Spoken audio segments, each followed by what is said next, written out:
உலகத்தமிழ் உறவுகளுக்கு வணக்கம். அதிர்ஷ்ட லாபச் சீட்டில் 70 மில்லியன் ரூபாயினை பெற்றிருக்கின்றார்கள் கனடாவை சேர்ந்த தம்பதியினர். அதிர்ஷ்ட லாபச் சீட்டு என்றாலே அதை எடுக்காதவர்கள் யாரும் இருக்க மாட்டார்கள். நிச்சயமாக நீங்களும் வாங்கித்தான் தீர்வீர்கள். அதிர்ஷ்டத்தை நம்பாதவர்களும் நிச்சயமாக வாங்கியிருப்பீர்கள். எங்களுடைய நாட்டிலும் இவ்வாறு அதிர்ஷ்ட லாபச் சீட்டில் பணத்தினை பெற்றவர்கள், பரிசில்களை பெற்றவர்களுடைய வாழ்க்கை ஒரு நொடியிலேயே மாறி போகும். அதிர்ஷ்டம் என்பது அவ்வாறு தான் கிடைக்கும். இவ்வாறு தான் அதிர்ஷ்டத்தின் மூலம் 70 மில்லியனை பெற்றிருக்கின்றார்கள் எடின் கனோன் தம்பதியினர். இதை வைத்து தாங்கள் வாழ்ந்து கொண்டிருக்கும் கிராமத்திலேயே தங்களுடைய வீட்டை புனரமைத்து அதே வீட்டிலேயே தாங்கள் வாழப்போகிறோம் என்று அவர்கள் கூறியிருக்கின்றார்கள். அதிர்ஷ்டம் என்பது எல்லோரும் தேடிக்கொண்டிருக்கும் விடயம். அந்த அதிர்ஷ்டத்தை தேடிக்கொண்டிருக்கின்றார்கள். நாங்களும் எங்களுடைய வாழ்க்கையில் ஒரு 10 ரூபாய் தானே ஒரு அதிர்ஷ்ட லாப சீட்டினை எடுக்கலாம் என்று எடுத்திருக்கின்றோம். ஆனால் ஒரு நாள் கூட அந்த 10 ரூபாய் கூட திரும்ப வந்ததாக இல்லை. அதிர்ஷ்டம் என்பது அதிர்ஷ்ட லாப சீட்டில் மட்டும்தான் இருக்கிறதா அல்லது வாழ்க்கையில் எங்களுடைய உழைப்பிலும் இருக்கிறதா என்றும் நாங்கள் பார்க்க வேண்டும். ஒரு சிலர் இந்த அதிர்ஷ்டத்தை நம்புவதில்லை, ஒரு சிலர் அந்த அதிர்ஷ்டத்தை நம்புவார்கள். ஆனால் நம்பாதவர்களும் அதிர்ஷ்ட லாப சீட்டினை எடுத்திருப்பார்கள். நீங்களும் நிச்சயமாக அதிர்ஷ்ட லாப சீட்டு எடுத்திருப்பீர்கள். உங்களுடைய வாழ்க்கையிலும் ஏதாவது ஒரு அனுபவம் இருந்திருக்கும். நீங்கள் 10 ரூபாய்க்கோ அல்லது 20 ரூபாய்க்கோ அல்லது 40 ரூபாய்க்கோ நீங்கள் எடுத்த அதிர்ஷ்ட லாப சீட்டில்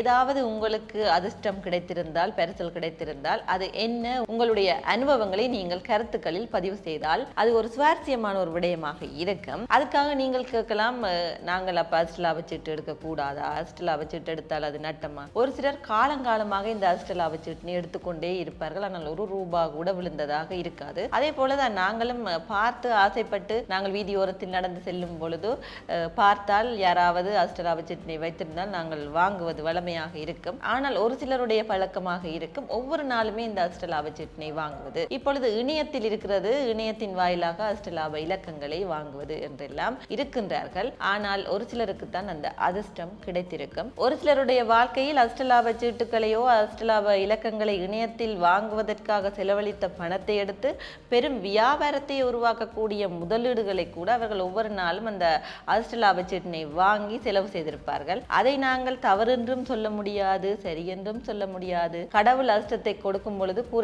பித்து கொண்டுதான் கொடுப்பார் என்று முன்னோர்கள் சொல்லுவார்கள். அதுபோலதான் எடின் கரோன் தம்பதியினருக்கு 70 மில்லியன் கிடைத்திருக்கின்றது. இவ்வாறான அதிர்ஷ்டத்தின் மூலம் கிடைக்கும் நிதியினில் நற்பணி சேவையினை செய்யும் உறவுகளை நாங்கள் பார்த்திருக்கின்றோம். எது எவ்வாறு இருப்பினும் அதிர்ஷ்டம் என்பது சொல்லாமல் தான் வரும். மற்றொரு தொகுப்பில் உங்கள் அனைவரையும் சந்திக்கும் வரை வணக்கம்.